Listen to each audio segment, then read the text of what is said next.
So, hello guys. So, medyo matagal-tagal na tayo hindi nakapag-upload ng video sa aking page. So, ngayon napag-isipan kong gumawa ng short video para ako, may upload ako sa aking page. So, for today's video guys, ang topic natin is about sa aking last contract ko dito sa aking amo kasi medyo matagal na rin ako dito sa isang amo ko. So since 2015 pa ako dito nag-start. So ngayon is 2024. So last contract ko 2025 magti 10 years na. So nagpaalam na ako sa aking amo nung after magtatapos yung Ramadan nung April. So nagpaalam ako, pag-isipan kong magpaalam sa aking amo na tatapusin ko lang yung kontrata ko dito, this contract. So ayun, kinausap ko siya. Hindi ko alam kung papayag kasi hindi naman siya sumagot. Basta ako guys, gusto ko munang magpahinga, kung mahabang lang pahinga, pero nagdedepende rin sa sitwasyon sa Pilipinas. Kasi alam mo, kahit nandito pa ako, nakapag-decide na ako mag for good. So pag-isipan ko na sobrang hirap talaga sa Pinas. Sobrang hirap pag wala kang pera, wala kang income araw-araw.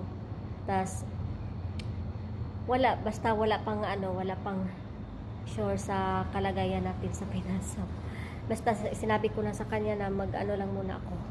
Need ko lang mag-rest kasi gusto ko lang i-monitor yung health ko kasi medyo may konting pakiramdam na tayo sa kasi nagkakaedad na tayo.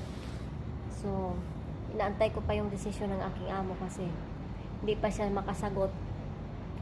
Marami na pa naman silang kung about sa ipapalit nila dito sa akin. Marami naman sila makukuha dito na Utopia, mga ibang lahi, pero pagkapag Pilipina talaga, wala lang Pilipina makapasok dito, lalo na baguhan, mga first timer. Wala pang makapasok dito sa Kuwait kasi gawa ng hindi pa na ayos yung problema ng Kuwait at saka yung Pilipinas. So antayin pa natin kung kailan maging maayos yung problema nila. So sa ngayon, pagdating ng matapos na yung kontrata ko guys, is talagang uuwi na ako. Tapos kung wala pa talaga, hindi pa maayos pa mga Pinay, so uuwi na sila. Bye bye bye. So uuwi na sila. Tapos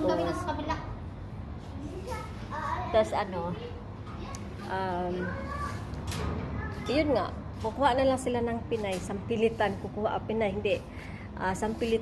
na lang sila ng ibang lahi. So alam ko naman yung itong kasama ko dito na Utopia, hindi rin niya kaya mga gawain ko dito sa bahay. So lalo na sa pagluluto, hindi niya kaya, lalo na pag maraming bisita. So talagang kitang-kita talaga yung kilos ko dito na hindi niya makaya yung ginagawa ko dito, trabaho ko, lalo na pag may bisita, may mga party dito. So nung nalaman niya na talagang last contract ko na dito, hindi na ako babalik, so sinabi din niya sa akin na hindi na rin daw siya, alis na din daw siya dito. Kahit kukuha pa daw sila ng kalahi niya, hindi daw niya kaya dito sa bahay na to.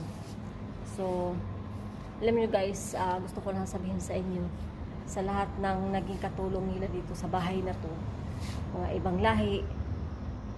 So ako lang talaga ang nagtatagal dito. Yung iba kasi tumagal lang sila dito ng 2 taon, 3 buwan, ganun. Pero hindi kagaya dito sa akin na abot talaga ako ng 10 years.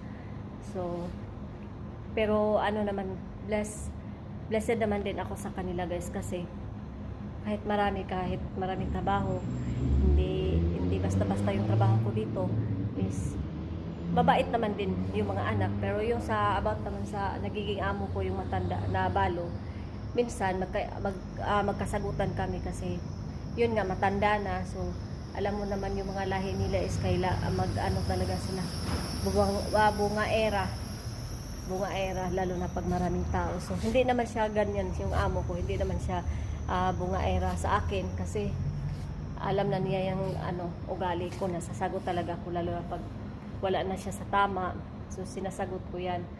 So yun nga, pinag-isipan pa ng aking amo kung talaga, so sana payagan na ako na balak ko nga sana hindi na lang ako magpaalam na hindi na ako babalik, kung na lang ako, magkunwari na lang sana ako na babalik ako, pero mas maigi yung magpaalam ako para hindi sila aasa, at saka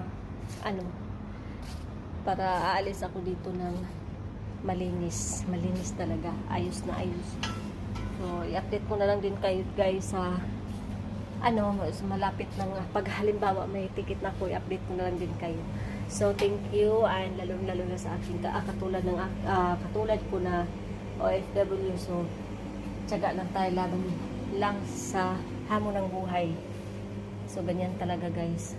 So pag namatapos na yung yung mga pangarap niyo sa buhay, mga pangarap niyo para sa mga family niyo, so for good na lang din kayo at mag-business na lang din kayo doon sa Pilipinas.